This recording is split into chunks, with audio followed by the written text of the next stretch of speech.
Bonjour et bienvenue dans votre émission Un jour un patrimoine. Ravi de vous accueillir à Saint-Pierre, ville d'art et d'histoire. Et aujourd'hui, nous nous intéressons à la première cathédrale de Martinique, la cathédrale Notre-Dame de l'Assomption. Alors, elle a subi de nombreuses modifications. Elle est inscrite aujourd'hui à l'inventaire des monuments historiques depuis 1995. Rejoignons maintenant Robert Regina, médiateur culturel de la ville de Saint-Pierre.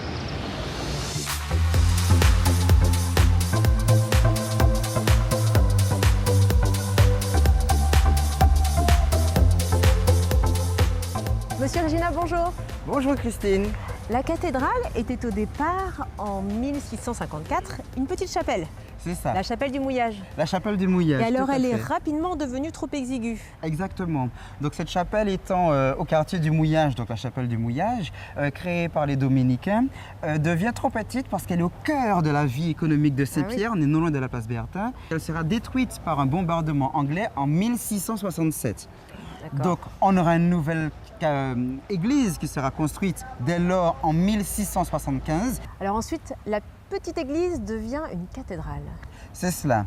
Donc à partir de 1850, à l'installation du diocèse en Martinique, donc on aura Monseigneur Herpeur qui sera nommé ici en Martinique et qui choisira plutôt que d'aller à l'église de Fort-de-France, de venir donc à l'église de Saint-Pierre qui est déjà un peu plus fastueuse, plus importante, riche de l'économie de la ville de Saint-Pierre. Et là on a la cathédrale Notre-Dame du Bon-Port qui sera donc nommée, qui existera en tant que telle à partir de 1853. D'accord. Et c'est dès lors, à partir de 1853, qu'on assistera aux plus grandes transformations de cette petite chapelle qu'on avait au départ, puisqu'il faut qu'elle soit évidemment digne de son nouveau statut de première cathédrale de la Martinique. Voilà.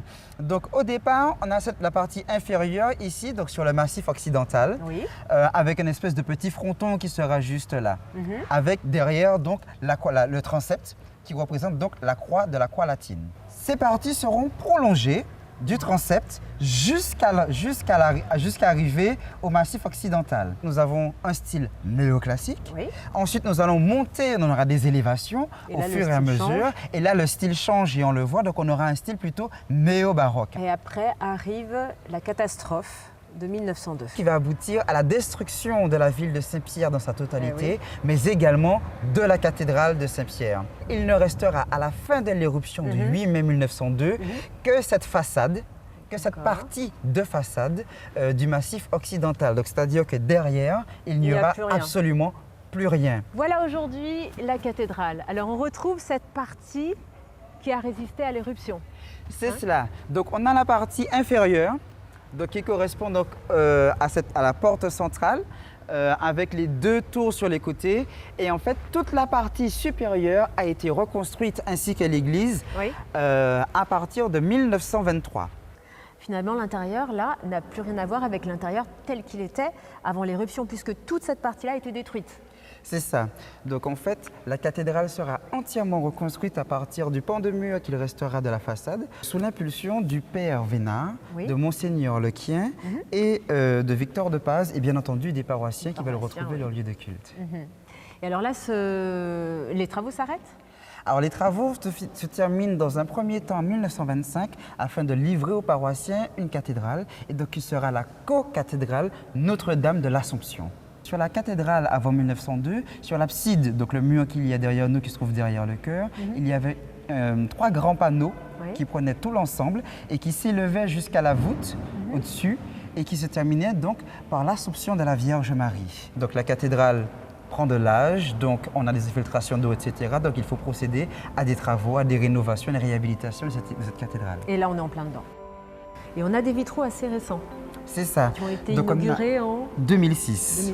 Donc des vitraux qui sont à l'initiative du Club Sœurs Optimistes, accompagnés par d'autres partenaires privés, qui ont permis donc de remettre en place ces vitraux qui ont été réalisés par Victor Anissé.